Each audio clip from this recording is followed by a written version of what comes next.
JP Mocheti Heath. I work for the Church of Sweden. I'm a policy advisor on HIV, sexuality and theology. And I came to work for the Church of Sweden in 2013. And very soon after I got to the Church of Sweden, I was asked to work on a project relating to something that's uniquely Swedish. Every 2 or 3 years, they have something that they call the Uppsala Festival of Theology. And at the Uppsala Festival of Theology, they draw together theologians from around the world to come and talk on various issues, both lay and ordained, and sometimes even an interfaith perspective. And so at the particular stream of the Uppsala Festival of Theology that I was working on, it was the stream of human dignity and human sexuality. And we were speaking into this very, very specific pushback from faith communities that said that our sacred texts condemned people on the grounds of diversity in sexual orientation. And so what we were trying to do was look at what our sacred texts say about human dignity and human sexuality specifically.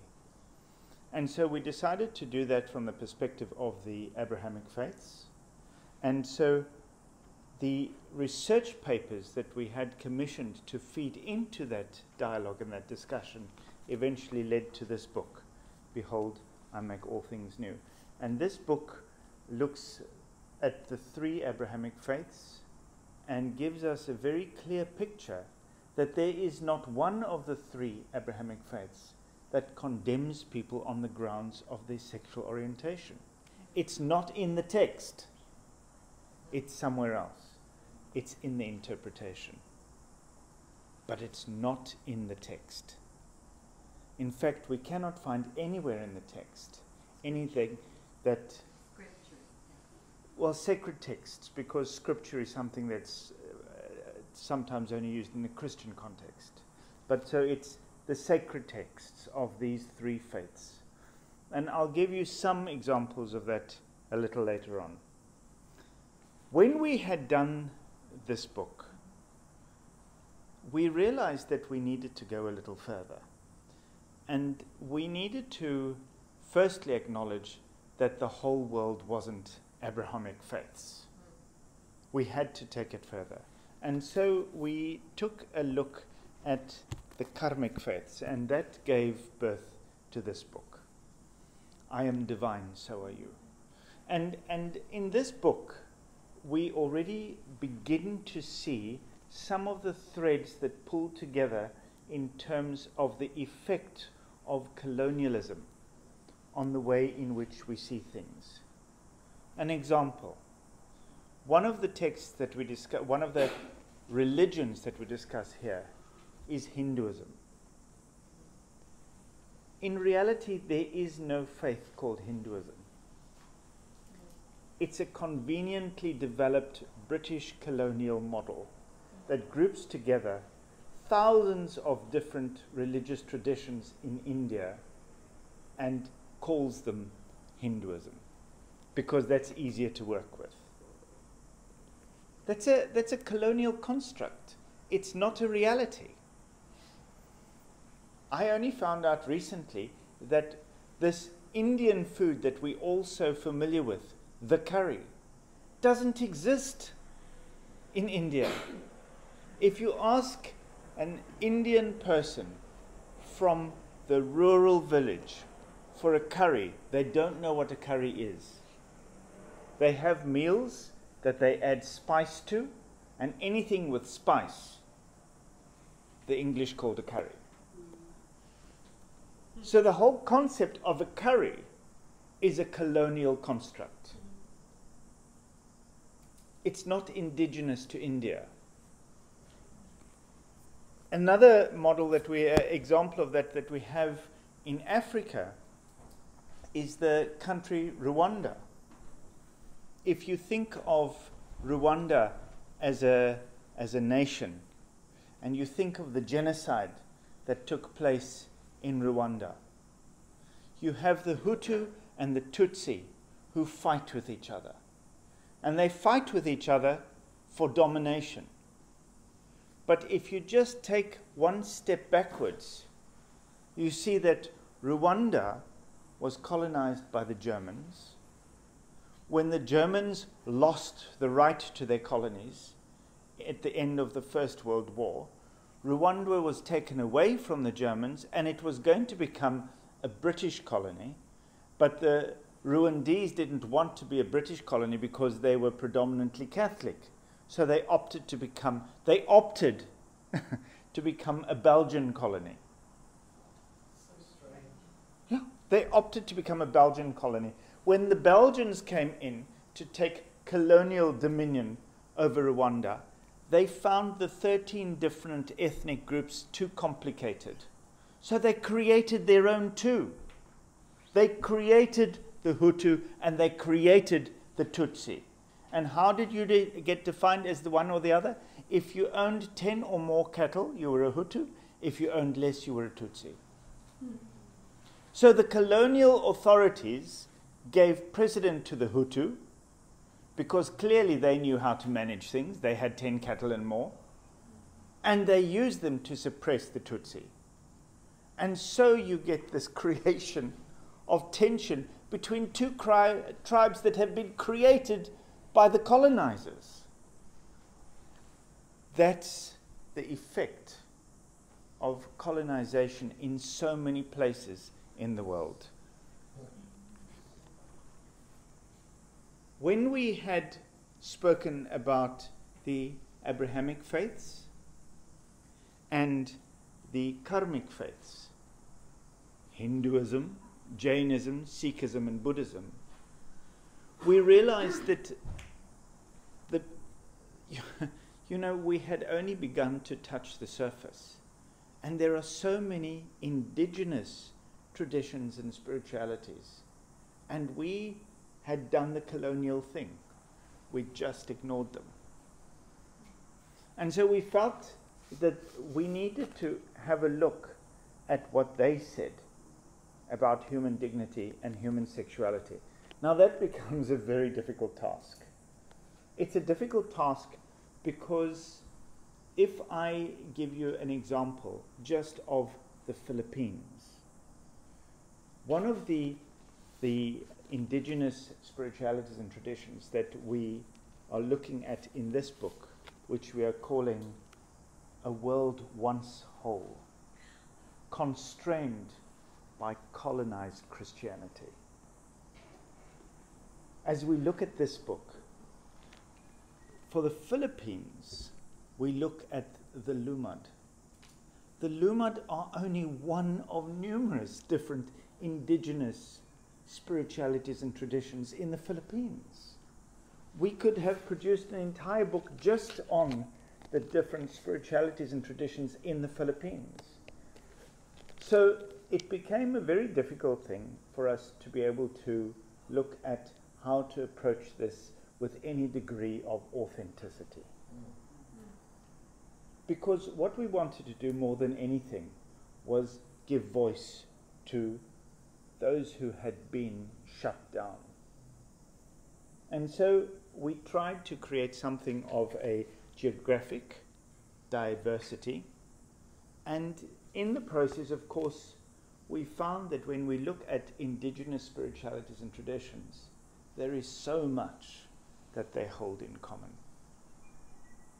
One of the things that emerged, and I will shortly start reading some extracts from the book, but one of the things that emerged for us as we looked at these indigenous spiritualities and traditions was that when we wanted to look at the concept of human dignity and human sexuality, a question that emerged from the indigenous spiritualities and traditions themselves was, why do you want to focus on that? it's not an issue. It's just not an issue. And it's not an issue because the fluidity of an understanding of gender is inherent in indigenous spiritualities and traditions. In one of the readings I'll give you from the Khoisan, for instance, a person is never assigned a gender. They're never assigned a gender. And the words that we use for gender in English specifically, remember, a colonizing language. So the words we use for gender in English become very complicated for people of indigenous spiritualities and traditions to assign. When we were working with Datu An from the Lumad community, we said to Datu, how do you want us to refer to you in this book? Must we refer to you as he, or must we refer to you as she? And Datu An said, I don't know. Because those words had no significance for Datu An. None whatsoever. In the mother tongue. In the mother tongue. You know? They had no significance. Eventually, Datu An said, okay, Fine. call me he. Call me he. But he is still Datu An. So the concepts that we apply from our Western understanding remain a colonial imposition on people of indigenous spiritualities and traditions. It's an imposition. We're forcing them into our model of thinking, our model of classification. And we need to sit lightly on that because that's one of the realities that we have. I share with you one story, a personal story. You will have heard of the two men from Malawi who were arrested and imprisoned because they had got engaged. They were arrested because gay marriage or same-sex marriage is against the law in Malawi. It's a British colony, so clearly it has a British penal code, and the British penal code imposed this law against same-sex marriage or same-sex sex. I think it's important for us to just remember for a minute that there isn't a penal code anywhere that outlaws someone on the grounds of their sexual orientation. It's all on the grounds of sexual expression. It's not sexual orientation. But back to Malawi. In Malawi, you find this person, Te Whanganui-a-Tara. Te Whanganui-a-Tara is a woman. That's how she identifies herself. If you had asked Te Whanganui-a-Tara whether she was transgender, she wouldn't have had a clue what transgender means. She happened to have a penis, but she was a woman. And in her context, there is no concept like transgender. She just is Te Whanganui-a-Tara, and she happens to have a penis. And when she was born, she followed her mother around. If her mother swept, she swept. If her mother cut vegetables, she cut vegetables. If her mother wanted to dress her in boys' clothing, she cried. So she was always dressed as a girl.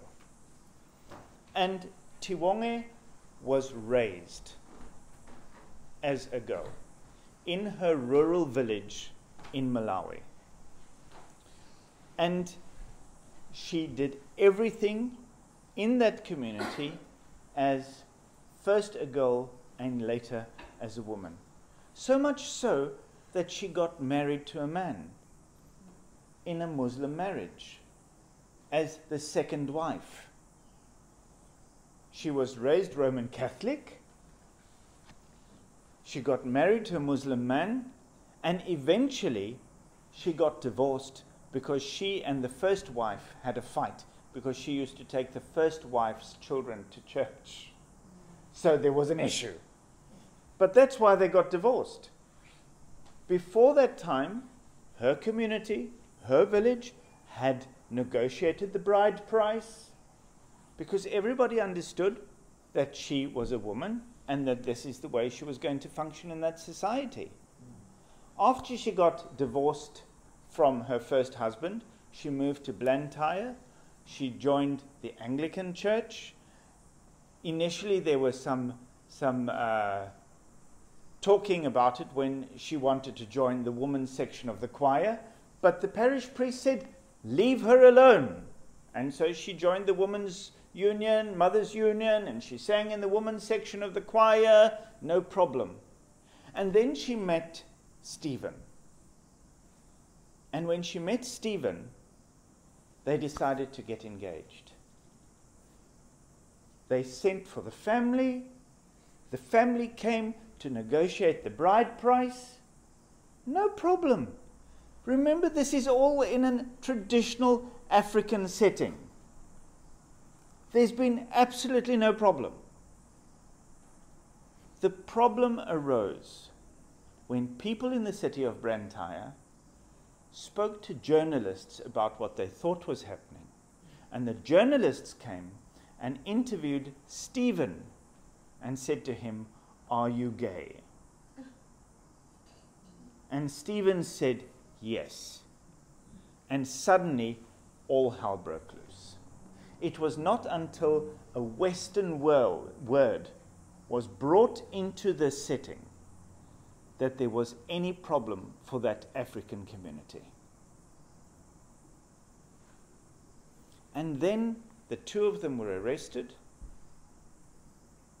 and still Stephen was put in the male section of the prison and Te Whanganui was put in the female section of the prison. Because the community understood. But the Western model had to be applied. So I want us to bear that in mind as we look at indigenous spiritualities and traditions. Because all the time we have to recognize that we are filtering our experiences through a worldview which doesn't fit the model that we are trying to investigate.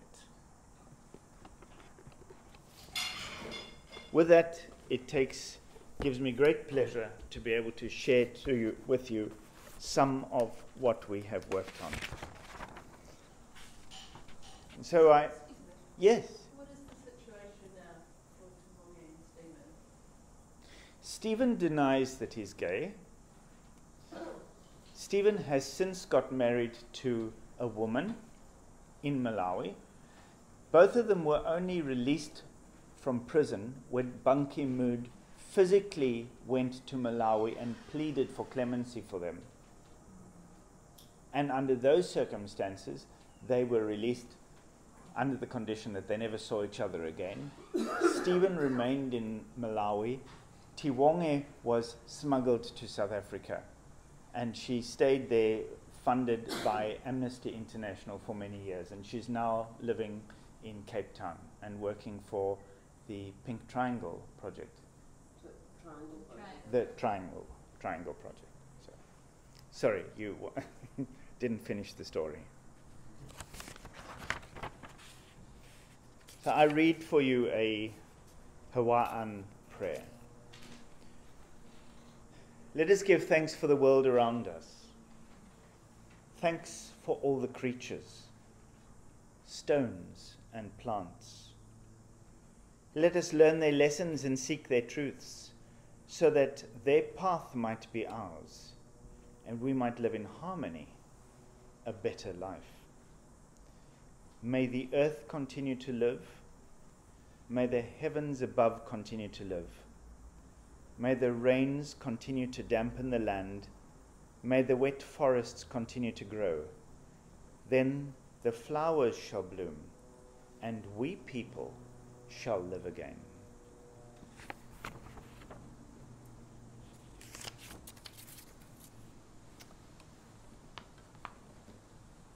In short, methodology contains psychological and archetypal truths, and it is widely accepted that to truly understand and fundamentally know a people, it is crucial to understand their creation stories, their cosmology. Mythology tells a society what is important for it to know, whether about its deities, its history, its laws, or its class structure. And it is part of the genetic memory, our collective unconsciousness. So as we go through these various indigenous spiritualities and traditions, one of the things that we do is examine the various mythologies. So, looking, we felt that we had opened a Pandora's box that we didn't fully understand. The initial plan for this book was to record the creation stories and histories of 7 indigenous traditions and spiritualities, and to map the religious faith understandings of pre-colonialization and colonial faiths. You will find that and more. Tracking the path of dominion and domination opens a Pandora's box. As much as this is a story about indigenous peoples, it is our story too. How rampant greed, power, and pride skewed Christian doctrine to justify domination, slavery, racism, child abuse, domestic violence, sexism, and discrimination. While politicians and religious leaders increasingly apologize for the incredible pain inflicted on indigenous peoples, history reveals that the saying sorry and the introducing cultural touches to liturgy isn't sufficient to address the legacy of mental health, HIV and AIDS, alcoholism, suicide, and a host of other health and societal issues. It is why we hope that this book will encourage meaningful inclusivity and responsibility across race, class, gender, sexual identity, and our vulnerable environment. None are mutually exclusive, and our Creator permeates all. Thank you. One of the things that we looked at in this particular book was the approach that the Christian worldview has had when inflicted. I'm not saying applied, I'm saying inflicted upon other people. And probably the most damaging doctrine of all time has been the doctrine of original sin. The doctrine that doesn't recognize the good of God's creation, but always looks to a way to find a fallenness. Not recognizing the good of who God has given us, but rather trying to say that we are deprived from the start. And if you want to find any texts that relate to this, probably the best book to look for is a book written by Matthew Fox called Original Blessing. I can highly recommend it to you. If you haven't read it, read it. I'm going to read just some of Fox's thoughts. Fox elaborates on his choice of tradition and why he angered the Vatican. Incidentally, Matthew Fox was ordained a Catholic priest, a Dominican, and because of his support of what he calls creation theology, rather than the doctrine of original sin, he was eventually excommunicated by the Roman Catholic Church, and today he's an Episcopal priest in the United States. Truth is we are born into a universe that is good and very good, according to the Bible. It's in Genesis chapter 1. And to teach otherwise is to encourage self-hatred, guilt, shame. Jesus never heard about original sin. No Jew has. Indeed, Elie Wiesel, a Holocaust survivor, says that the idea of original sin is alien to Jewish thinking. Then how can a movement supposedly in the name of Jesus be pushing original sin, a concept that he never heard of? The idea, of course, comes from St. Augustine in the 4th century, the century that the Church inherited the Roman Empire. Another objection is that I don't condemn homosexuals. Of course not. Neither does nature or the creator of nature, since science has now demonstrated that about 8% of any given population is going to be gay or lesbian. And we have counted 464 other species with gay and lesbian populations. Sounds like Galileo's case all over again, when religion refuses to listen to science and prefers its own prejudices to the facts of life. St. Thomas Aquinas warned that a mistake about creation results in a mistake about God. God is not homophobic. My Bible says God is love, not that God is heterosexual love exclusively.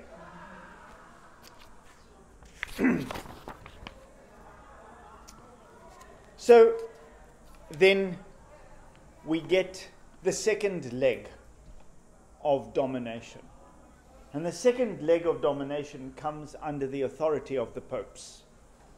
The popes have to find a way to justify why raping and pillaging in the name of Christianity is possible.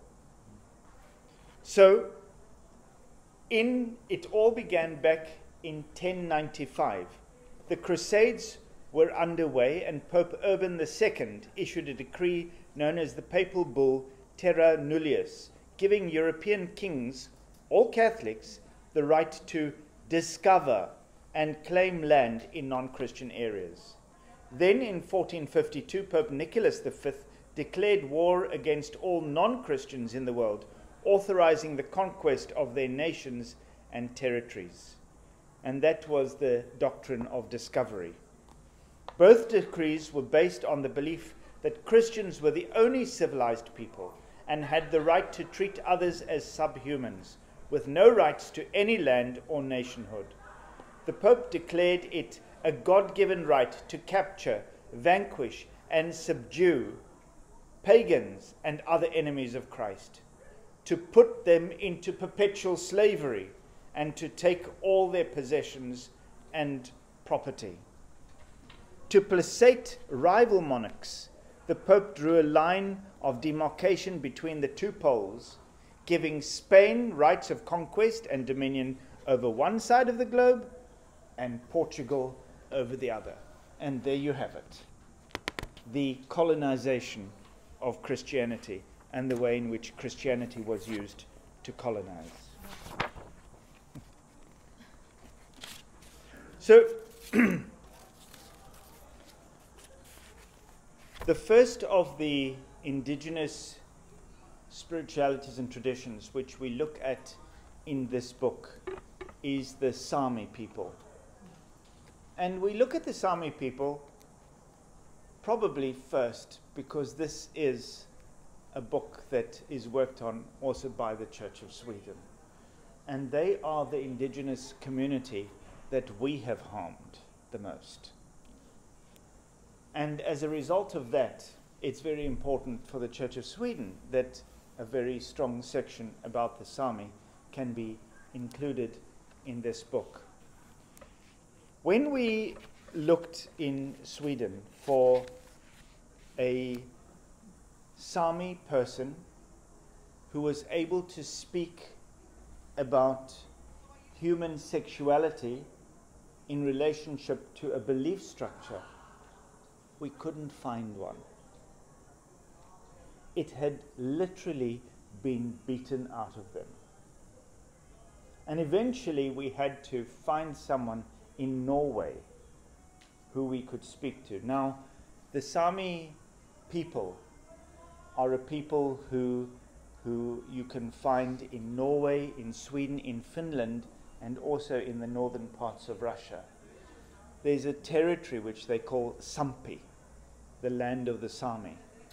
And there are, of course, different tribal groups amongst the Sami. You get groups called the Sea Sami, you get the Reindeer Sami, you get the Mountain Sami, you get the Kven.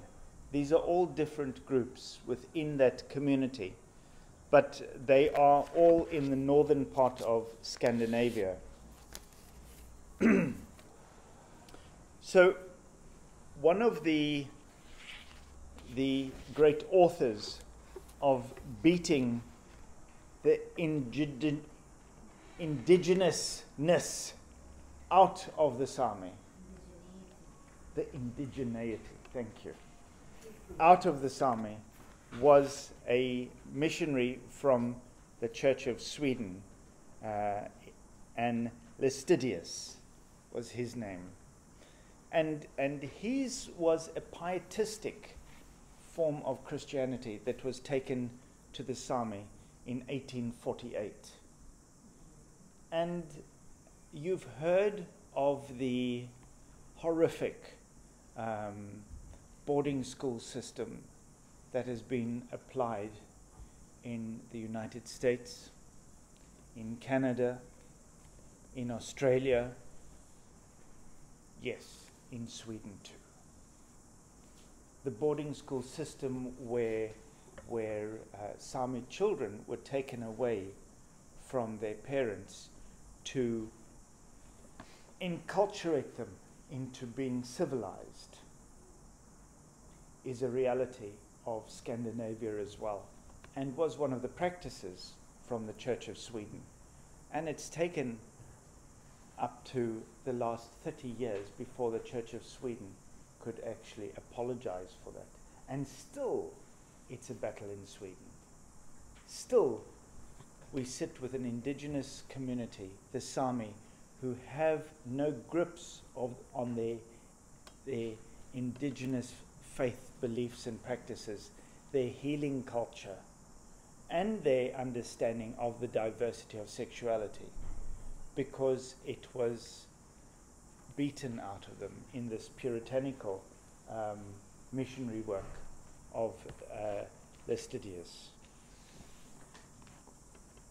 Fired with inspiration, he railed against the sins of drinking, stealing, and worldliness, and his sermons were specifically geared to Sami social problems. By 1845, he was referring to the signs of grace and signs of waking up. And by the end of that year, his followers were experiencing the Holy Spirit and would leap into the air, shaking uncontrollably, or show other signs of religious ecstasy. Called lihakitis, these experiences would become a hallmark of the Listidian movement. In 1849, the Lutheran Bishop of Härnösand, Erik Abraham Alquist, appointed Listidius vicar over Pajala parish, where there was such strong resistance to his firebrand preaching that the bishop decided on a separate church services, one for the Listidians and the other for the rest of the congregation. Thus, Listidianism became a religious movement in its own right, and today fits into the evangelical arm of the Lutheran Church in Sweden and Finland. And he remained there until his death in 1861.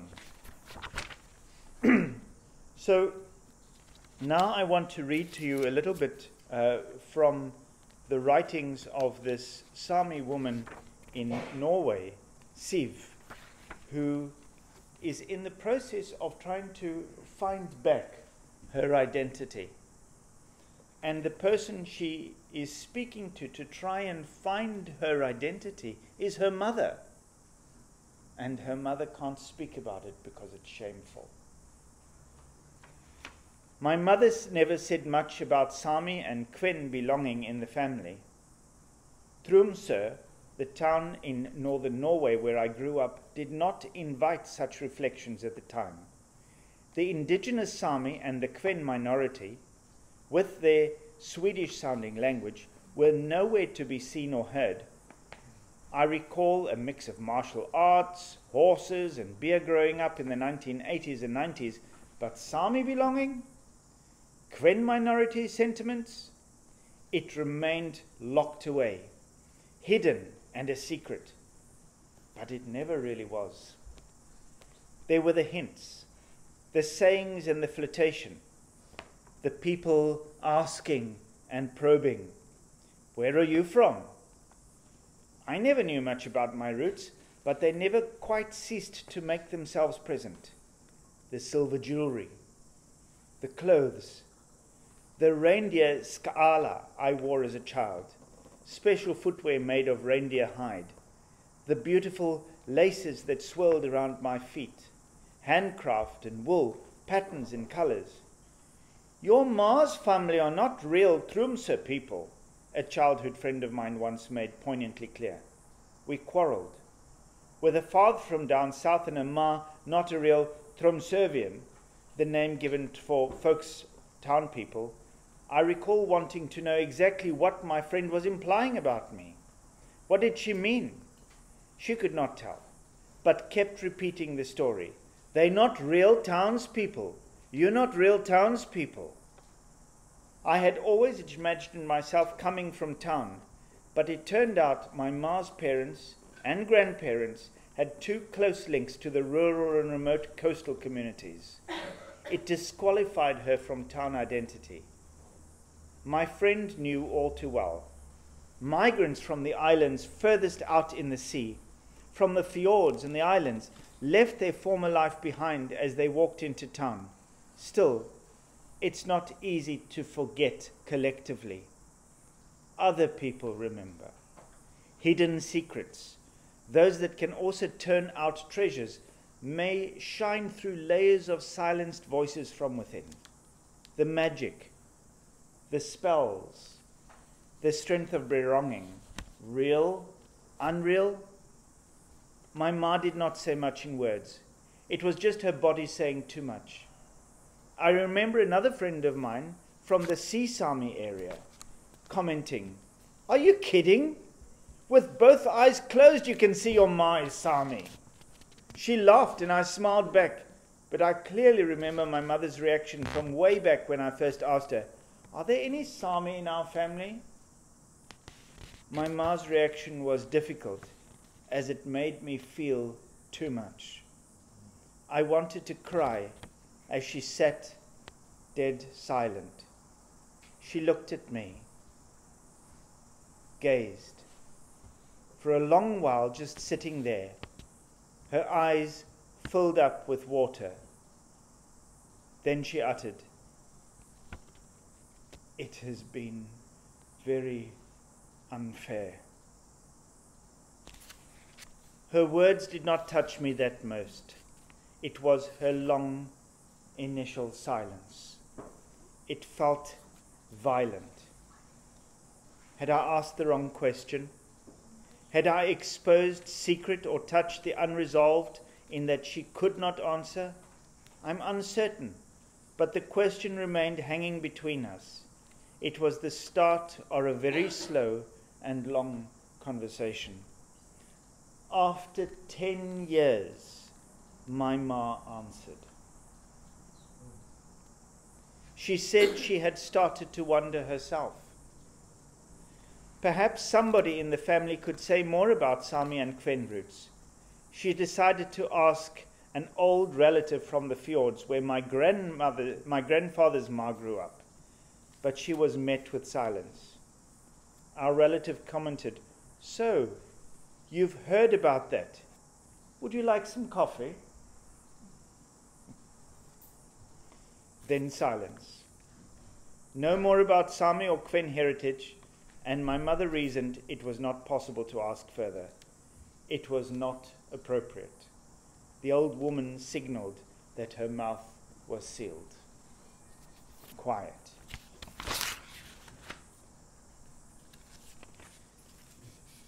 And this really is the history of where that comes from. From the mid-1800s, the period and policy of Norwegianization started in Norway. It was just before my northern great-grandmothers were born, before any of them hit town. From approximately 1850 until 1980s, the state put in motion various measures to make the northern region more culturally homogeneous.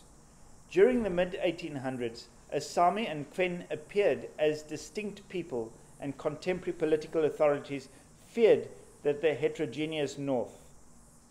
Who were the Sami and the Qwen people, and where did their loyalty rest? To Finland, even to Russia? The authorities knew that the Sami people had been in the area always. Some led nomadic lives, moved with reindeer herds, and others had settled with smaller farms and fishing boats. The northern Sami language was common. So was the Qwen language, spoken by immigrants from northern Finland. They immigrated to the coast, set up small farms and fishing for subsistence. Many of the smaller coastal settlements up north consisted of people living side by side, speaking Sami, Qwen or Norwegian in the households, and surviving by having a few cows, goats, sheep or fish could provide. Intermarriage was common, and so were multilingual abilities. The situation proved too confusing for the state authorities, who were well aware that the northern borders between Norwegian, Swedish, Finnish and Russian land were far from well established. From the mid-1800s, they hence decided to turn the north into a Norwegian stronghold. And that indigenization, or Norwegianization, should I say, led to the loss of language, led to the imposition of Christianity as the predominant faith, led to people being embarrassed about their indigenous roots.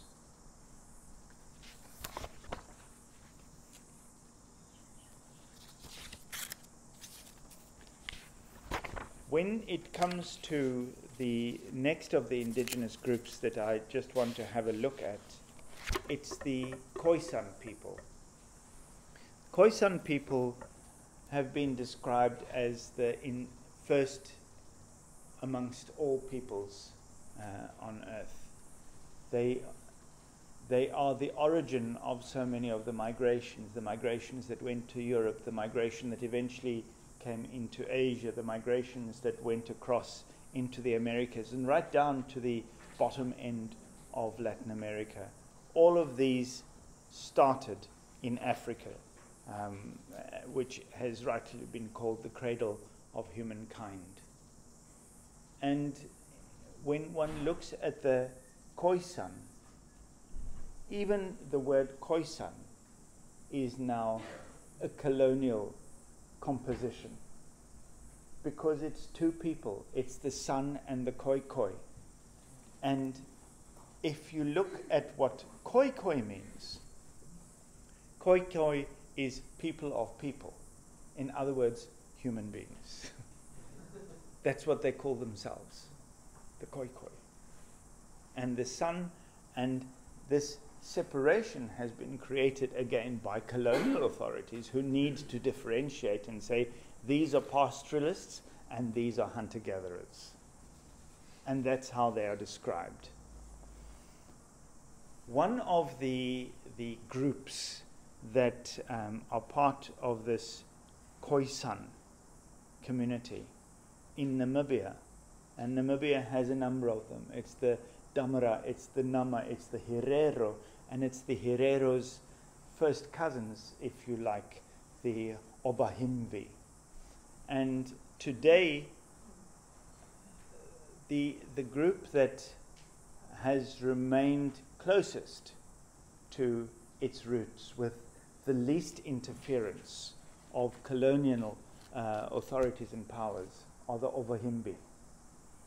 And I want to share with you, so that you can understand something of these people, the notion that comes from the Ovahimbi. It's the notion of every person has their song. So they say that the life of a Himbi person starts long before there is conception. It starts when the mother hears on the wind the song of the child she will bear. And she learns the song of the child she will bear. And she then goes to the man who will be the father of the child, and she teaches him the song. And they sing it together, and the child is conceived. And before the midwives come for the delivery, the mother teaches the song to the midwives. And when the child is birthed, the song is sung. And is sung to the child, so the child may know who they are. It is their song. And every person has their own song. And before the child is introduced to the village is taught the child's song. And the village together sings the song to the child. Within the Ovahimbi community, there is no concept of right or wrong, evil or good. These are not their concepts. So if a person or a child does something that hurts themselves or hurts the community, the way that the community addresses that is that the person is put in the center of a circle that the community forms around them. And the community sings them their song to remind them of who they are. And that is how you realign people to being who they authentically are. And when someone dies, their song is sung at their burial. That's part of the Khoisan community. And so you can see that the worldview is a very different one. And part of this worldview within the Khoisan community is that there is no concept as gendering a person. No person has an inherent gender. There are functions that are described by gender. So, for instance, there is a gender association with menstruation. And a person may be referred to with that gender while they are menstruating. But that menstruation is what is gendered, it is not the person. So, for instance, many men would be the predominant hunters. That doesn't mean someone that we would identify as woman cannot hunt.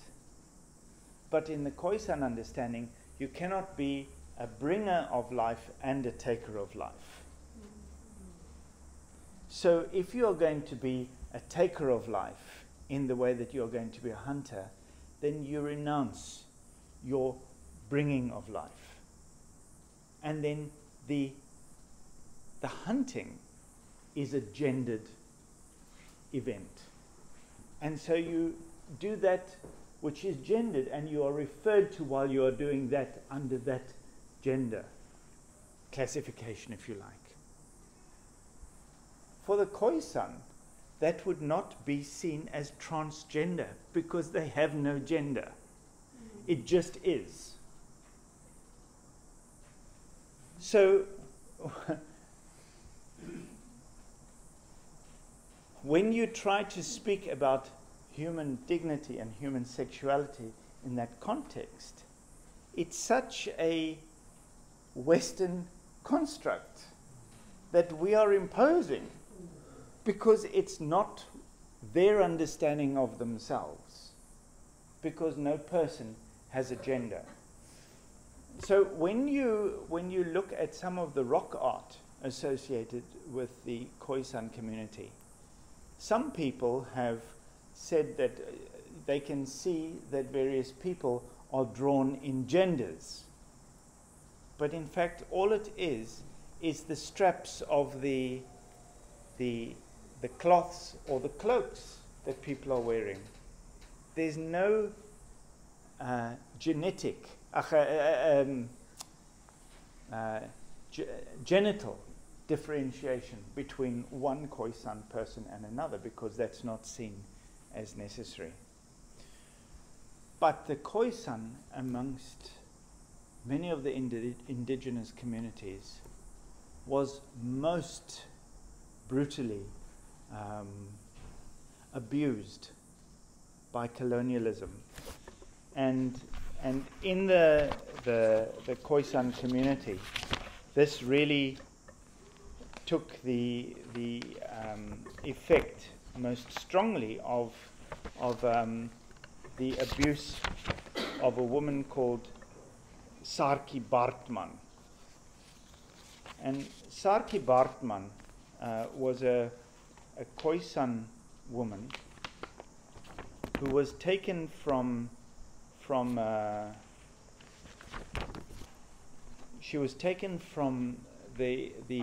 Eastern Cape region when she was 20 years old, and she was paraded around Europe naked as an animal species.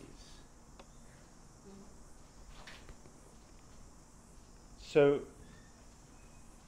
I read this for you. At barely 20 years old, in 1810, Sarki Bartman was taken from Cape Town to London by a black animal trader and a Scots doctor, William Dunlop, where she was paraded as a sexual freak. Moved to France in 1814, when British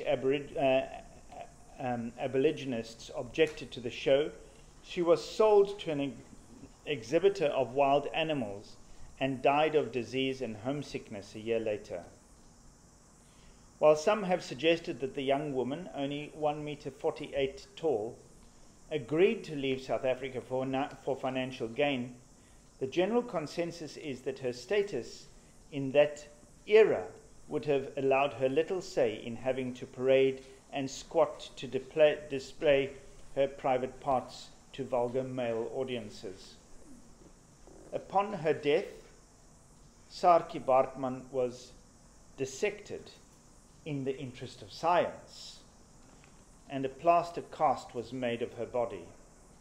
Her brain and genitalia were pickled and stored in glass jars and displayed in the Musée de Rome.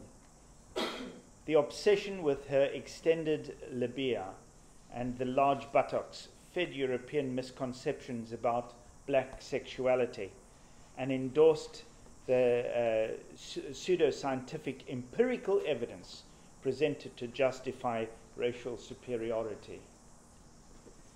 The Bartman tragedy, I won't go on with that for the moment. It took almost 200 years before Sarki Bartman's body was repatriated to South Africa, where she was finally given a Khoisan burial. But one of the pieces that enabled that to happen was this poem that was written by Diana Ferris when she was studying in Utrecht University. I come to take you home. Home. Remember the veld? The lush green grass beneath the big oak trees. The air is cool there and the sun does not burn. I have made your bed at the foot of the hill. Your blankets are covered in buchu and mint. The proteas stand in yellow and white, and the water is the stream chuckling sing-songs as it hobbles along over little stones. I have come to wrench you away from the poking eyes of the man-made monster who lives in the dark with his clutches of imperialism, who dissects your body bit by bit, who likens your soul to that of Satan, and who declares himself the ultimate God. I have come to soothe your heavy heart. I offer my bosom to your weary soul. I will cover your face with the palms of my hands. I will run my lips over lines in your neck. I will feast my eyes on the beauty of you. I will sing for you, for I have come to bring you peace.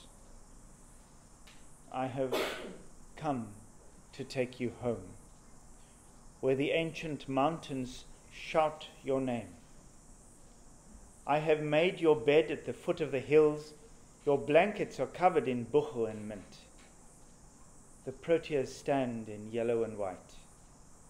I have come to take you home, where I will sing for you will bring me peace. I stand before you realizing that I have done nearly nothing of what I had wanted to, and an hour has passed, so I have inflicted myself on you rather heavily. So I'm going to pause there and just thank you first for the attention that you've given me, and just open for you to maybe ask any questions that you want to ask. Where in Africa are those Khoisan people? Are they in one particular area, or are they spread around a multitude of areas? I've never heard of these people before, so I'm curious. So you can find Khoisan in South Africa, in Namibia, in Botswana, in Lesotho, in Swaziland, Mozambique, and you can even find some Khoisan people today in Tanzania. So they are quite widely spread, but they are a small number of people. Difficult, because in South Africa, there was this obsession to classify everybody. And the need to classify people was absolutely arbitrary. And if you had a skin that was a deep brown color, then you were called black or Bantu. If you had a slightly lighter brown complexion, then you were called colored. And then you would also have people who were called white or European. And then there was another group formed that were called Asians. Now, just to show you the stupidity of the way in which people were classified, Japanese people were classified as Asian, but Chinese people were classified as black. No, Chinese people were classified as Asian, but Japanese people were classified as white. Why? Because Japanese people who came to South Africa came with money and therefore created industry, and the Chinese people were brought as indentured laborers. So they couldn't be at the same level. So the Khoisan, who are an indigenous group of people, have been classified as colored. And there you have, in Cape Town, 1 million Khoisan people who are classified as colored and who have this really deep inability to own their indigenous roots, because like in the situation of the Sami, it's considered to be subhuman. Also, I have a quick question, and that is, when you were doing all this research, did you have indigenous people on your team, or was it simply that you went out of your way to, approach studying indigenous peoples in a way that was respectful and right? Because I was there, I don't know. So let me say to you that we had a founding workshop, which we used as the foundation of this book, and so we brought together people from the various indigenous groups that we have examined in this book, and we met for a week, 5 days. And allowed people to share their stories. And as they shared their stories, we began to see that some of the premise that we had started with just wasn't broad enough, because we needed to understand their self-understanding to be able to do the work. And we understood too that to expect or to ask indigenous people to write academic articles that we could publish was not fair. Not because there were not people who were capable of that, they were. But for many of them it was much more an oral tradition that they came to relate and to share with us, and we could use that as the basis of being able to broaden.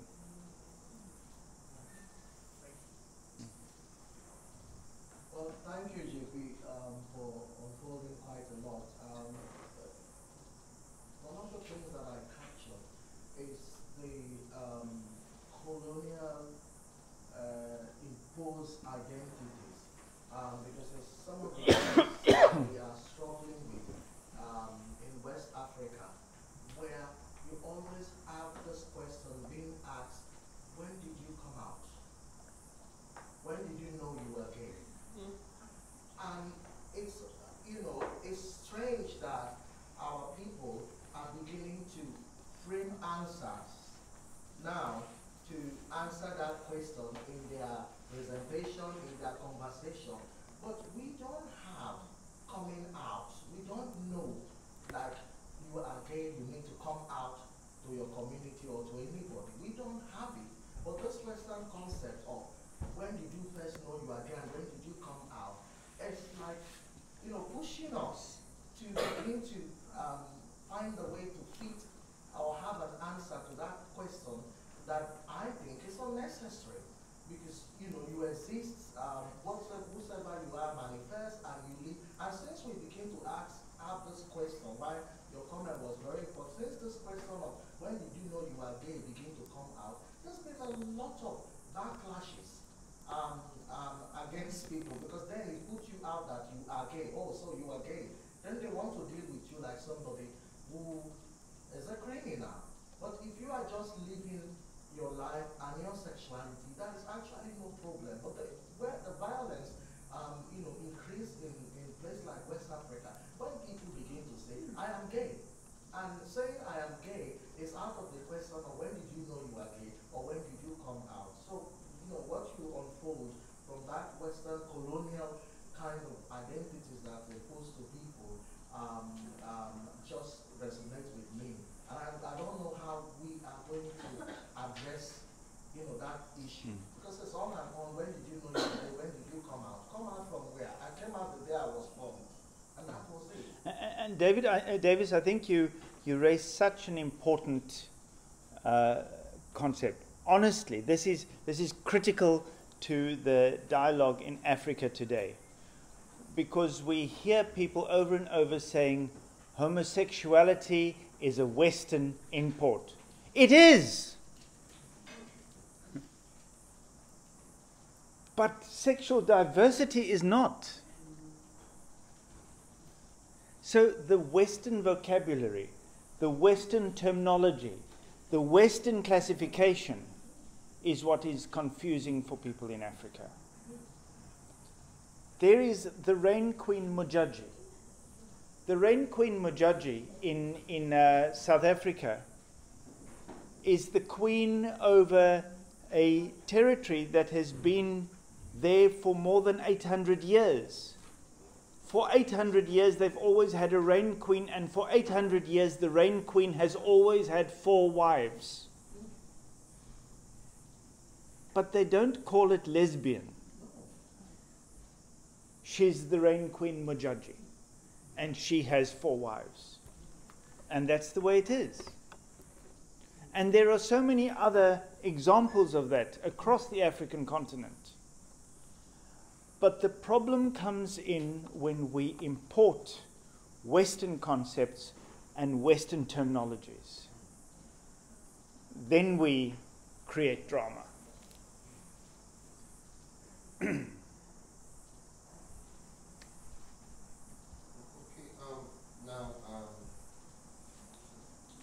What you just said now and what you asked is beginning to bring something to my mind.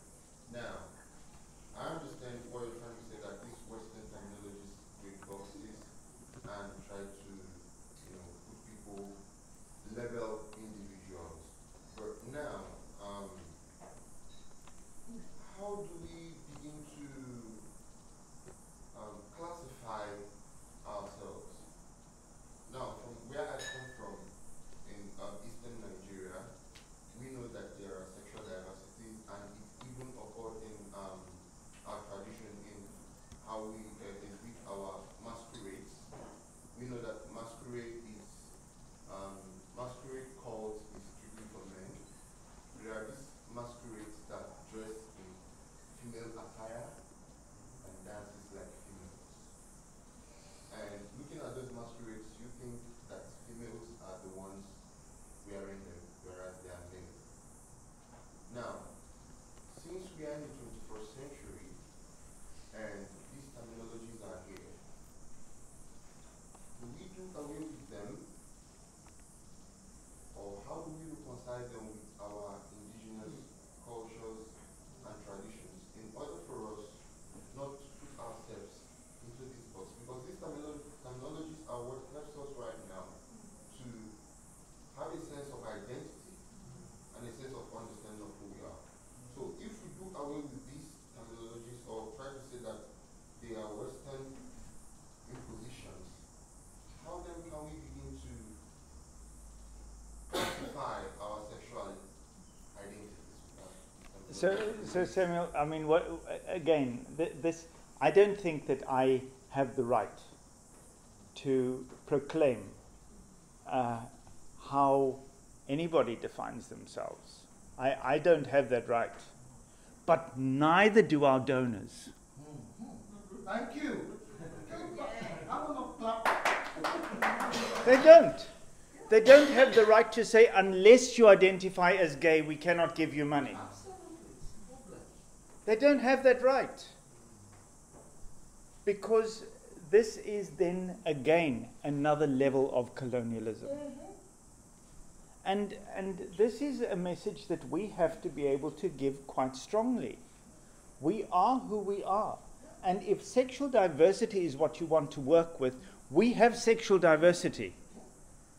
And if you want to work with ways of finding ways of affirming those diversities, then let's work with that. But to demand that we have to fall in line with a Western model and an understanding of sexual diversity is unrealistic. Because that's not who we are. And it is another level of colonialism. I think of Thabo Mbeki, who speaks about an African Renaissance. And an African Renaissance is about allowing Africa to be Africa and to proclaim who we are. Tony. I mean, for my 2 cents, I think that these things are massively complicated.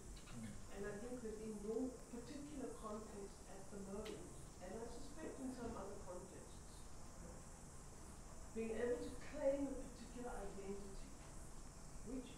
also an identity that is oppressed, and that is identifiable as an oppressed identity, is politically useful. What that means in the longer term, in terms of the kind of things that Jacob is talking about, is very problematic. And I don't know where we're going to end up. But it's very complex, and I think that for each of us, we have to say in our own contexts what we need to do for ourselves and our communities now. And I mean, Nigeria is particularly troublesome and difficult because there's such a lot of violence. And so I think you and your community need to say, this is what we need to do for ourselves now. Because this is what works now. But I also think that it is useful for us to think about the kinds of things that you're talking about. Because in the longer term, maybe there's useful fruit, light on the horizon, future benefit in thinking about, and I mean, I'm not saying there isn't benefit now as well, but I think in particular contexts that benefit is held out in the stuff about indigenous identities or indigenous non-identities or blurriness. I think in particular contexts it may be for 50 years or more instead of being for half now. Whereas in other contexts we can clearly see that it's already there. Yeah, Tony, I mean, I hear what you say, Tony, and there is profit. But for now, I think JP captured it very quite clearly. In Nigeria or Ghana, if you go with the concept of gay, you cannot have a conversation. You cannot have an entry. It doesn't work. But if you go as a human face, there will be a door open. And in the conversation, all the issues will come out. That's number one. Number two is that Nigeria or Ghana or any part of West Africa also have indigenous names that describe same-sex relationship. So the problem is that gay is overtaking, or lesbian has now politicalized that language and so create huge problem. So how do we begin to use our indigenous language that is not gay or lesbian, that make our people understand what we are trying to say, that opens up a conversation. And that's why I'm very happy for what JP has brought, because for now, if you want to succeed in Nigeria or Ghana or any other part of West Africa, and you put the Western concept language of gay and lesbian or LGBT in front, then you are creating trouble for yourself and exposing yourself to violence. So thank you. What he just said now brought another thing to my head. Oh. You know, because this is another line of work. When we go back, this is another line of work we're going to discuss. Okay. In my context, we don't have anything like gay, but we have. I'll use my indigenous language, or make a mind. That's a man who is effeminate. So when I come to my people and talk about make a mind, they understand what I'm trying to say. But when I say gay, they think Western colonization. Yeah. So I think this opens, all of us are from indigenous, cultures and other traditions. I think when we go back, we begin to think about this and how we can use these indigenous languages to begin to, influence and bring up all these dialogues. I think that's a very good entry point towards advocacy and towards dialogue. Instead of trying to use the Western, language and imposition to push, I think we need to go back into what do our culture and our tradition, understand our sexual identity as. From that perspective, we can begin to influence and make change. This is very wonderful. And if we do not share with the people who are funding the work that we are doing, those terminologies, that language, the indigenous understanding, how do we expect them to know? They will never know. They will never know. So if we can start documenting some of that and sharing that with people, it is different. So again, I don't have the right to impose on anyone here. I just share some of the learnings that we have as we have worked on this book. So. I just want to respond. What I'm basically saying is that you will know this in your own context. That's what I'm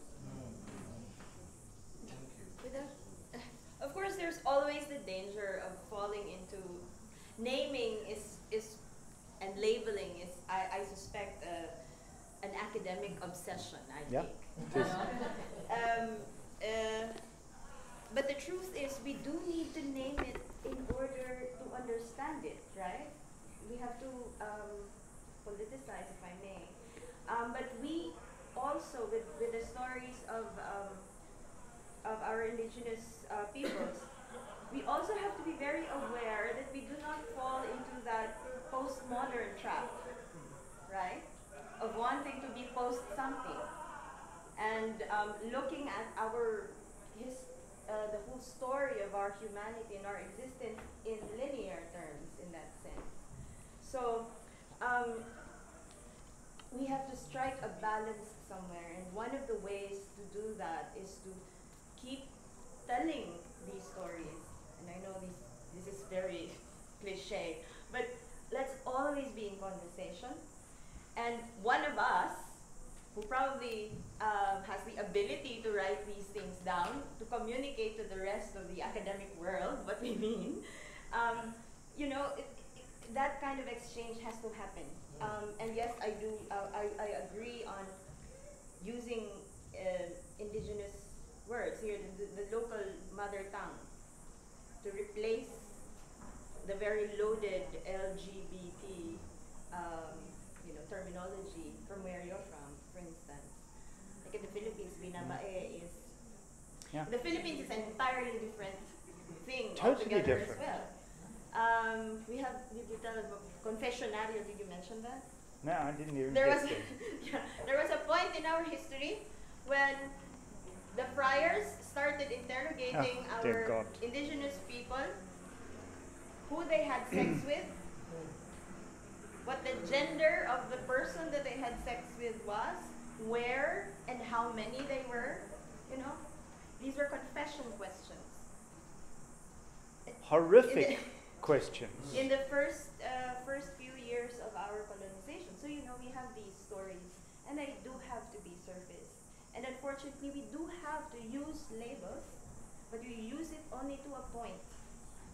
And we have to animate these names with our stories and our reality. In the Philippines, they have a group they call the Bakla, Yes. right? So the Bakla in the Philippines doesn't fit the model of gay. Yeah. Because the Bakla is a man who likes to have sex with men, but essentially pays a masculine man to have sex with him. So the Bakla has money, the Bakla has a shop or an industry or something. It's largely transactional. Yes, and has this transactional relationship with a man who may be married to a woman who comes and services him. And that's the understanding of Bakla. No, that doesn't fit into a Western model of gay. Yeah. So. I still love this conversation, and it feels complicated because there's some of us who are in diaspora who are disconnected from our indigenous history, or they have been entirely erased or extinguished. And so sometimes it's complicated because it is colonizers' language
The organizers have been extremely generous with me.